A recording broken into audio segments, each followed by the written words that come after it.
1882, Cleveland, Ohio. John D. Rockefeller controls 90% of America's oil refineries. Not most, not many, 90%. If you want kerosene to light your lamps, you buy from Standard Oil. If you want lubricants for your machines, you buy from Standard Oil. If you want to start a competing refinery, Rockefeller will cut prices below cost until you go bankrupt. Then he will buy your company for pennies. At this exact moment in Pittsburgh, Andrew Carnegie controls the steel industry through vertical integration. He owns the iron mines that produce the ore, the railroads that ship it, the factories that smelt it, the mills that roll it. Competing against Carnegie is not business competition, it is economic suicide. Over in New York, JP Morgan is assembling the largest monopoly in history. He will merge 785 separate companies into US Steel, the first billion-dollar corporation, one company that produces 2/3 of America's steel, one man controlling the material that builds cities, bridges, railroads, and weapons. But here is what makes this different. These men were not breaking the law. There were no antitrust laws, no regulations, no oversight. Monopolies were legal, encouraged even. The government helped them, subsidized them, protected them. The robber barons did not take over America by force. They built the system that made takeover inevitable. How did three men control the engines of American industry? And why are we watching the exact same pattern unfold right now with Google, Amazon, and Meta? This is the story of America's Gilded Age monopolies. By the end, you will understand the 7 steps to building an unstoppable monopoly. See how Rockefeller invented the playbook every tech giant follows today, and recognize the warning signs flashing in big tech. This is not just history. This is a warning. It is 1865. The Civil War just ended. America is transforming. Walk through any northern city and you smell industry. Coal smoke, iron forges, machine oil. This is the dawn of the second industrial revolution. Railroads are expanding. Factories are multiplying. Cities are exploding in size. In this world, business is chaos. Thousands of small companies compete brutally. Prices fluctuate wildly. Quality varies dramatically. There are no national brands, no standardization, no scale. Every town has its own oil refinery, its own steel foundry, its own manufacturer of whatever locals need. This is competitive capitalism at its rawest. To most people, this seems natural. This is how markets should work. Competition keeps prices low, innovation stays high.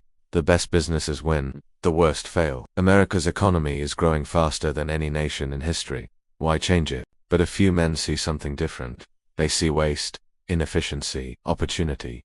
They understand that chaos creates profits for those who can impose order, not through better products, through control of the market itself. Meet John D. Rockefeller in 1865. He is 26 years old. He runs a small oil refinery in Cleveland.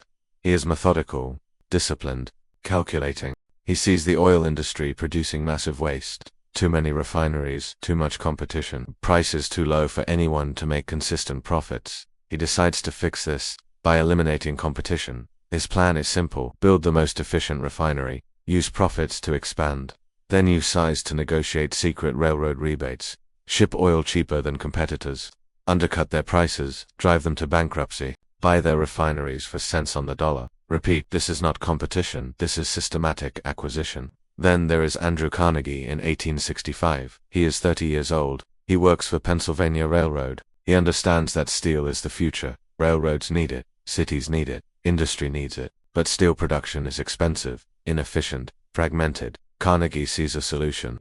Vertical integration. Control every step of production. Instead of buying iron from miners and shipping from railroads, own the mines and the railroads. Instead of hiring outside companies for coke and limestone, own those resources too. Cut out every middleman, capture every profit margin. This creates cost advantages no competitor can match. And in New York, there is JP Morgan. He is born into wealth in 1837. His father is a banker. Morgan inherits connections, capital, and confidence. He understands that the future belongs not to producers but to financiers. The men who control capital control everything. Morgan's strategy is consolidation. Merge competing companies into giant trusts. Eliminate competition through combination. What none of them know yet is that they are creating the template for every monopoly that will follow. Standard Oil, Carnegie Steel, US Steel. Their methods will be copied by every dominant company for the next 150 years. 1870. Rockefeller incorporates Standard Oil Company. His timing is perfect. The oil industry is booming but chaotic. Hundreds of refineries compete for crude oil from western Pennsylvania. Most operate inefficiently. Most lose money as often as they make it. Rockefeller is different. He runs the most efficient refinery in Cleveland. He reinvests every profit into expansion. Then he makes his first crucial deal. He approaches the railroads. He offers guaranteed volume. Standard Oil will ship massive amounts of oil. In exchange, he wants secret rebates. The railroads agree. This is legal, secret, devastating. Rockefeller can now ship oil at 10 cents per barrel while competitors pay 35 cents. His cost advantage is structural, permanent, unbeatable. At first, this seems genius. Rockefeller rewards the efficient player. Railroads get reliable volume. Standard Oil gets lower costs. Consumers get lower prices. Everyone wins. Except competing refineries. They cannot compete at Rockefeller's prices. They face a choice. Sell to Rockefeller or go bankrupt. Most sell. By 1872, Rockefeller controls 25% of America's refining capacity. By 1879, he controls 90%. This is the horizontal monopoly. Buying out every competitor in your industry. Rockefeller perfects it. He uses a brilliant tactic. When negotiating to buy a competitor, he offers two choices: accept his price voluntarily, or he will cut retail prices in their region below cost until they fail.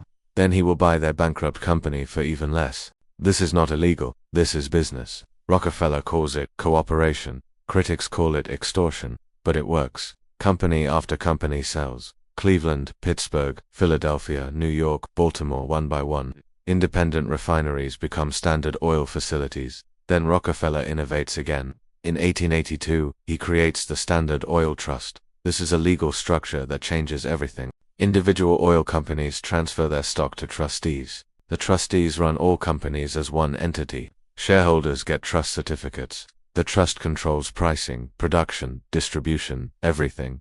This eliminates the last vestiges of competition. By 1880, Rockefeller is the richest man in America. His personal wealth exceeds $400 billion in today's money. He controls 90% of oil refining, 90% of pipelines, 85% of final sales. If you use kerosene, you pay Rockefeller. There is no alternative, and prices fall. This is the paradox. Rockefeller's monopoly reduces consumer prices. Kerosene costs less in 1885 than 1870. Quality improves. Distribution expands. By economic efficiency measures, Standard Oil succeeds, but by competition measures, it destroys the market. Meanwhile, in Pittsburgh, Carnegie is building his empire differently. He uses vertical integration. In 1875, he opens the Edgar Thomson Steel Works. It uses the Bessemer process. This makes steel production 10 times more efficient than old methods. Carnegie can produce steel cheaper than anyone in America, but he does not stop there. He buys iron ore mines in Michigan, acquires coal mines in Pennsylvania, purchases a railroad to ship materials, builds his own docks, owns his own shipping fleet. By controlling every step from raw materials to finished product, Carnegie eliminates dependency on suppliers. He captures margins at every level. This creates a second form of monopoly, not horizontal like Rockefeller, vertical, controlling the entire supply chain. Other steelmakers must buy iron from Carnegie's mines at his prices, ship on his railroads at his rates, compete against his costs while paying him for inputs. It is impossible. By 1900, Carnegie Steel produces more steel than all of Britain. Carnegie personally is worth $300 million, that is about $400 billion in today's money. He is as rich as Rockefeller, but unlike Rockefeller, Carnegie avoids total market domination. He has major competitors: Bethlehem Steel, National Steel, Federal Steel. They compete but on Carnegie's terms. Then in 1901, J.P. Morgan makes his move. He wants to create the ultimate monopoly, a trust that controls everything. He approaches Carnegie with an offer: sell Carnegie Steel. Carnegie names his price, $480 million. Morgan agrees. Then Morgan merges Carnegie Steel with Federal Steel, National Steel, and 783 other companies. The result is U.S. Steel, first billion-dollar corporation in history. US Steel controls 67% of American steel production. More importantly, it controls pricing. When US Steel raises prices, smaller competitors follow. When US Steel cuts production, others cut too. The market moves as one. This is oligopoly, not monopoly by ownership, monopoly by coordination. By 1904, the pattern is complete.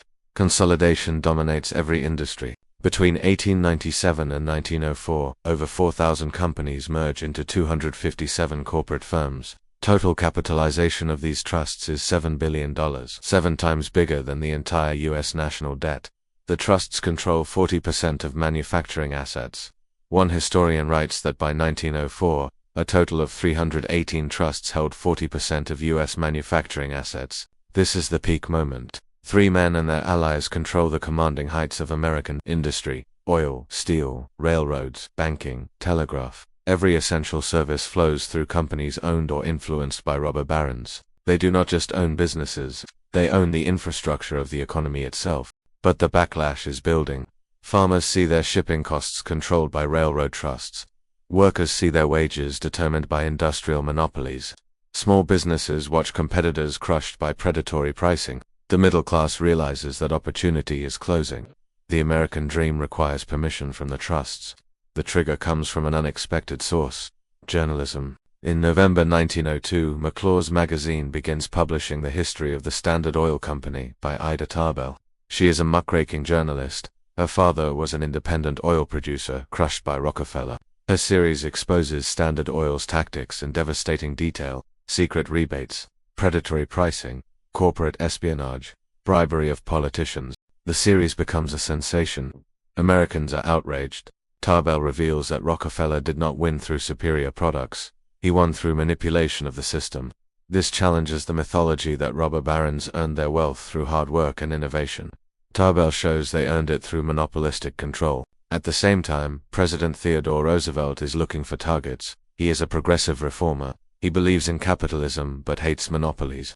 In 1902, he instructs his Attorney General to sue Northern Securities Company. This is a railroad trust controlled by J.P. Morgan, E.H. Harriman, and James J. Hill. It monopolizes rail shipping across the northern United States. Morgan is stunned. He goes to Washington to negotiate. He assumes he can work this out man to man. Roosevelt refuses. The case goes to the Supreme Court. In 1904, the court rules 5-4 that Northern Securities violates the Sherman Antitrust Act. The trust must dissolve. This is the first major victory against the monopolies. Roosevelt does not stop. He files 44 antitrust suits during his presidency.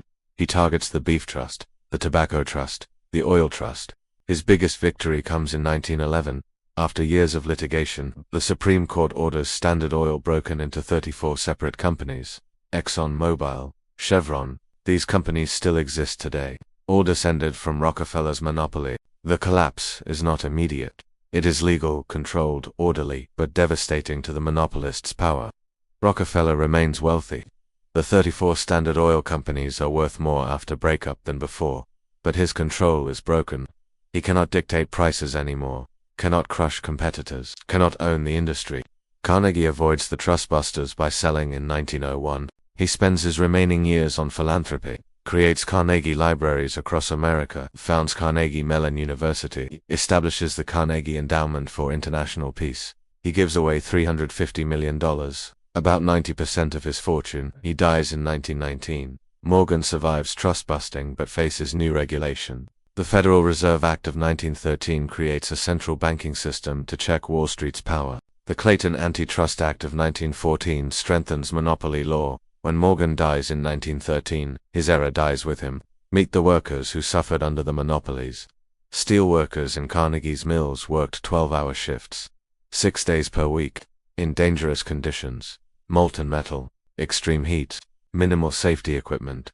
Wages were $1 per day or less. If you were injured, you were fired. No compensation, no benefits, just out. When workers tried to unionize, Carnegie and other industrialists crushed them. The Homestead Strike of 1892 saw Carnegie Steel bring in Pinkerton Guards. A battle ensued. 10 people died. The strike was broken. Unions were destroyed. Carnegie's reputation as a benevolent capitalist was permanently stained, but the steel kept flowing.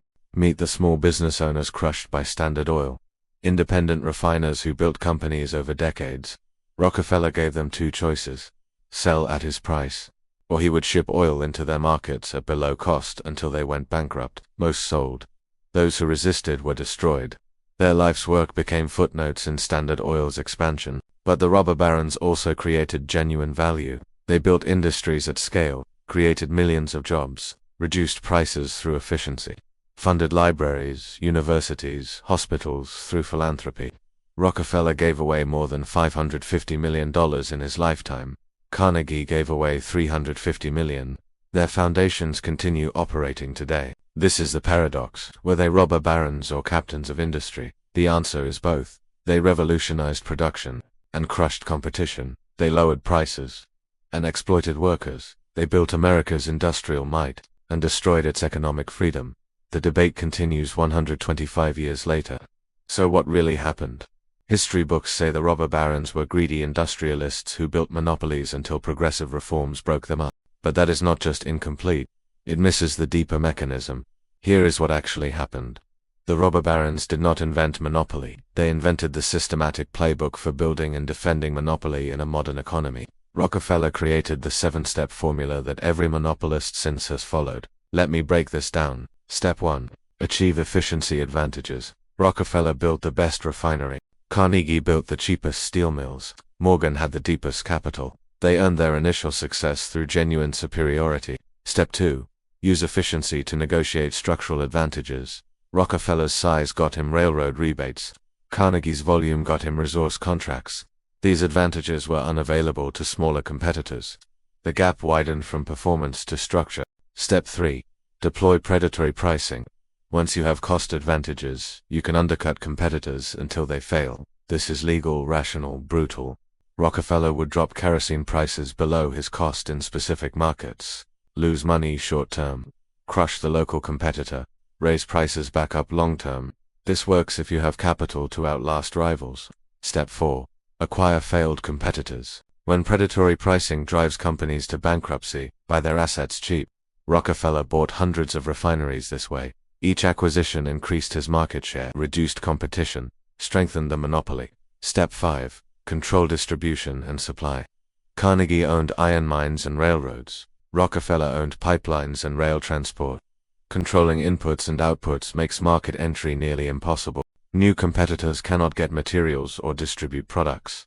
Step 6. Create legal structures that hide monopoly. The trust was genius. Individual companies appeared independent. Actually, one board controlled them all. This evaded state laws against monopoly, until federal law caught up. Step 7. Defend through political power. The robber barons funded politicians, influenced legislation, controlled regulators. Standard Oil spent millions on lobbying. This is not corruption in a technical sense. It is using wealth to shape the rules. It worked for decades. Think of it like this. Imagine you run the best pizza restaurant in town. You make better pizza, charge lower prices, earn more customers. That is competition. Now imagine you negotiate secret discounts with the flour supplier that your competitors cannot get. You use profits to open restaurants across the street from rivals and sell pizza below cost until they fail. You buy their closed restaurants and turn them into your locations. You lobby the city to require health inspections so expensive that new pizza shops cannot afford to open. That is monopoly.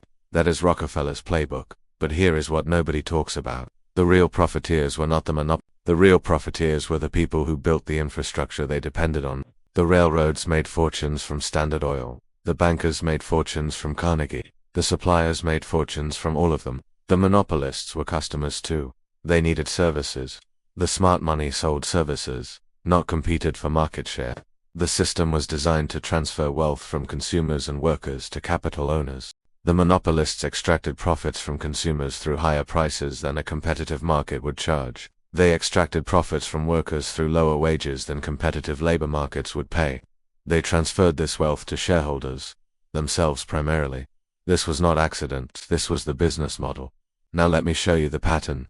This is the monopoly formation formula. It happens every time.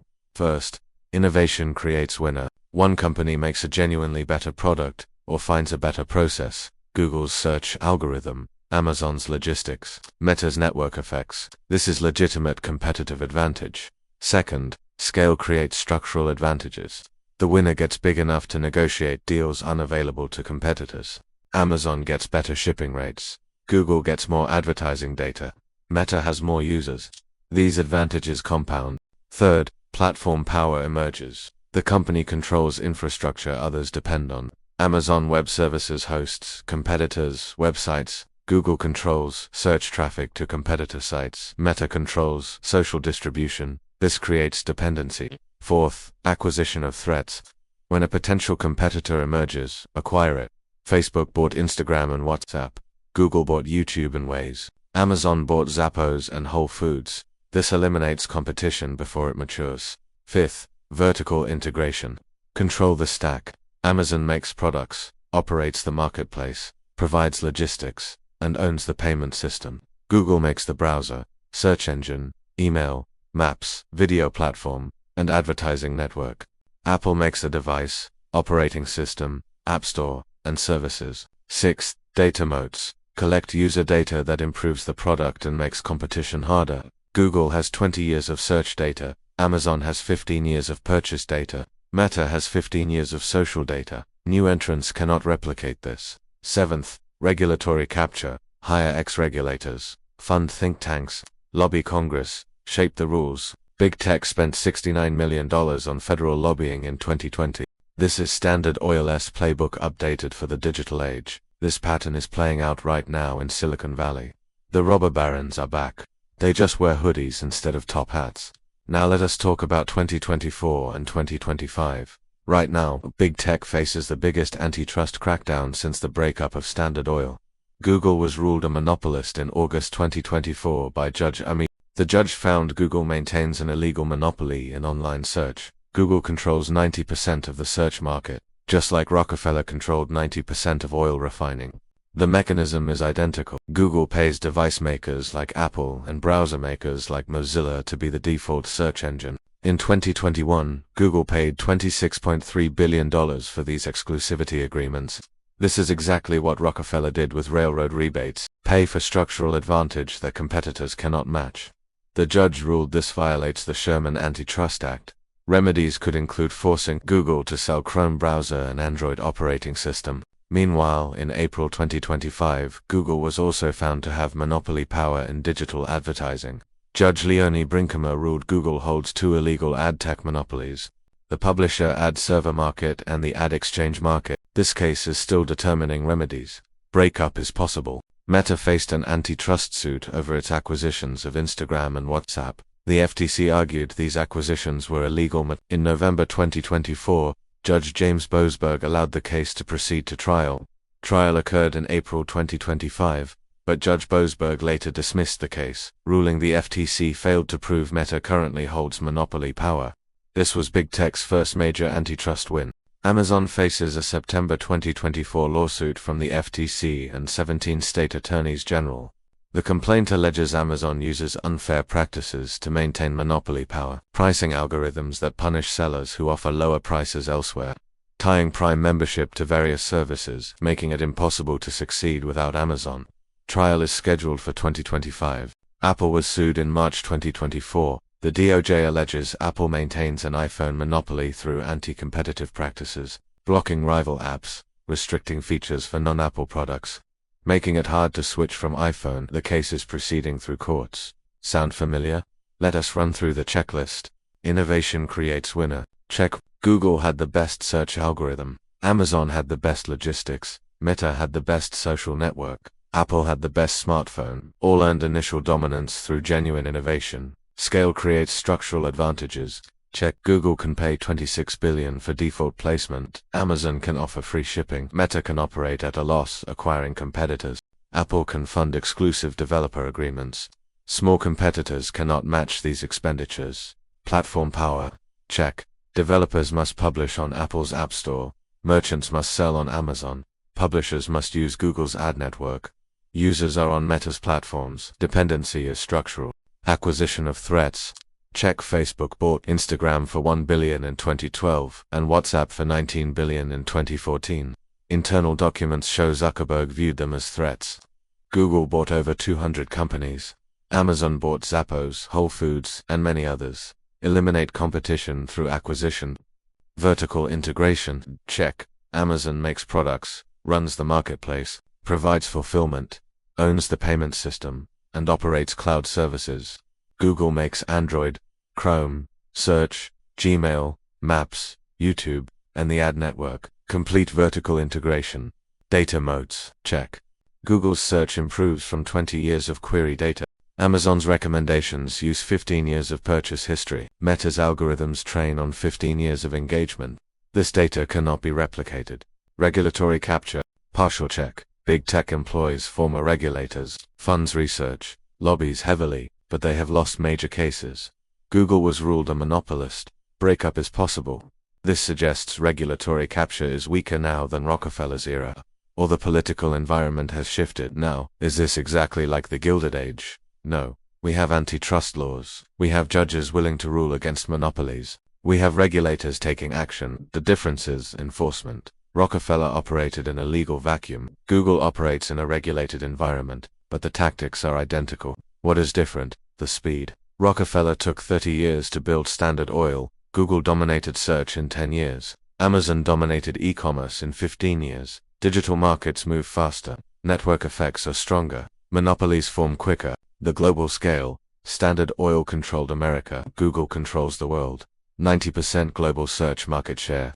Amazon dominates in multiple countries. Meta has 3 billion users globally. Modern monopolies are planetary. What should you watch for? First, remedy decisions. If Google is forced to sell Chrome and Android, that is a Rockefeller-style breakup. If they get behavioral remedies like choice screens, that is a slap on the wrist. The April 2025 remedy trial for search monopoly will reveal the government's seriousness. Second, Meta's WhatsApp and Instagram. If the FTC successfully forces divestitures of these platforms, it sets precedent. Acquisitions from a decade ago could be reversed. That changes merger strategy industry-wide. But Meta won its November 2025 case, so this path is harder now. Third, Amazon's pricing practices. If the court rules that most favored nation clauses are illegal, it limits platform power. Sellers could freely offer better prices elsewhere. This would undermine Amazon's moat. Fourth, Apple's ecosystem lock-in. If the DOJ forces true interoperability, customers could switch devices without losing data and apps. This would increase competition in smartphones. I am not predicting big tech will be broken up tomorrow. I am showing you the pattern. The pattern Rockefeller established. The pattern that repeated for 125 years. Build monopoly through superior products. Defend monopoly through structural advantages. Crush competition through predatory tactics. Influence government to avoid consequences. So why do we keep falling for this? Because monopolies are not market failures. They are features of capitalism without constraints. We are wired to admire success. Rockefeller started as a clerk. Carnegie was a poor immigrant. They achieved the American dream. We want to believe that is possible for everyone. Business leaders are wired to maximize profits. If acquiring competitors is legal and profitable, they will do it. If controlling supply chains increases margins, they will do it. If lobbying prevents regulation, they will do it. This is not evil. This is incentive response. Politicians are wired to accept campaign contributions. Big tech donated $69 million to federal candidates in 2020. Standard Oil spent equivalent amounts in its era. Money influences policy. Always has, probably always will. Consumers are wired to accept convenience. Google search is free and works well. Amazon delivery is fast and easy. Meta connects us to friends. Apple products integrate beautifully. Why complain? The harm is invisible. Higher prices than a competitive market would charge. Fewer innovations than competition would create. Less privacy than alternatives would protect. But we do not see the counterfactual. But here is what this story really teaches us. The disaster is not the monopoly. The disaster is believing monopolies are inevitable, or necessary, or beneficial. Rockefeller said consolidation was natural evolution. Modern tech CEOs say scale is required for innovation. Both are serving the same function. Justifying concentration of power. The Gilded Age taught us that unchecked monopolies destroy economic freedom. Workers lose bargaining power. Small businesses lose opportunities. Consumers lose choices. Innovation slows because disruption threatens the incumbents. It took 40 years of progressive reform to break the trusts. It required antitrust laws, regulatory agencies, and political will. We are in a second Gilded Age. Joe Biden invoked the term robber baron in his January 2025 presidential farewell address. He warned that concentrated wealth and power signal a shift toward oligarchy, drawing parallels to the economic inequalities of the original Gilded Age. He sees the pattern repeating. The question is not whether big tech has too much power. The courts have answered that. Google is a monopoly. The question is whether we have the political will to break them up. Rockefeller was broken into 34 companies. Should Google be broken into search, advertising, Chrome, Android, and YouTube as separate entities? That would recreate competition. Understanding this does not give you a crystal ball. Standard Oil fought breakup for years. Appeals, delays, negotiations. From the 1906 lawsuit to the 1911 breakup took 5 years. Google will appeal, Meta will appeal, Amazon will appeal, Apple will appeal. Final resolution could take years. Enforcement could be weak. Political winds could shift. But pattern recognition is priceless. When you see a company controlling 90% of a market through exclusionary agreements, you are seeing Standard Oil. When you see vertical integration from raw materials to final customer, you are seeing Carnegie Steel. When you see consolidation of 785 companies into one trust, you are seeing a Steel. The tactics are identical across 125 years. You cannot control tech giants. You cannot personally break up monopolies, but you can recognize when market power becomes market control, when innovation becomes elimination, when success becomes suppression. That recognition is the first step toward demanding change. The Americans who stopped the Gilded Age monopolies were not the ones who accepted robber baron narratives. They were the journalists like Ida Tarbell who exposed the tactics, the politicians like Teddy Roosevelt who enforced the law, the judges who ruled against monopoly power, the citizens who demanded reform. Change came from collective action, not individual acceptance. That lesson is 125 years old. It is timeless. Now I want to hear from you. Do you see the robber baron pattern in big tech? Should Google, Amazon, Meta, and Apple be broken up? What am I missing? Drop your thoughts in the comments. The best analysis often comes from you, not me. If this changed how you see monopolies and market power, hit that like button. Subscribe if you want more economic history that actually matters. Next time, we are diving into the breakup of AT&T, when the government forced the telephone monopoly to split into 7 baby bells, creating the template for how to break up a modern monopoly. Another pattern hiding in plain sight. Another lesson they do not teach in school. Remember, history does not repeat, but it rhymes. And right now, Silicon Valley is rhyming with the Gilded Age. See you in the next one.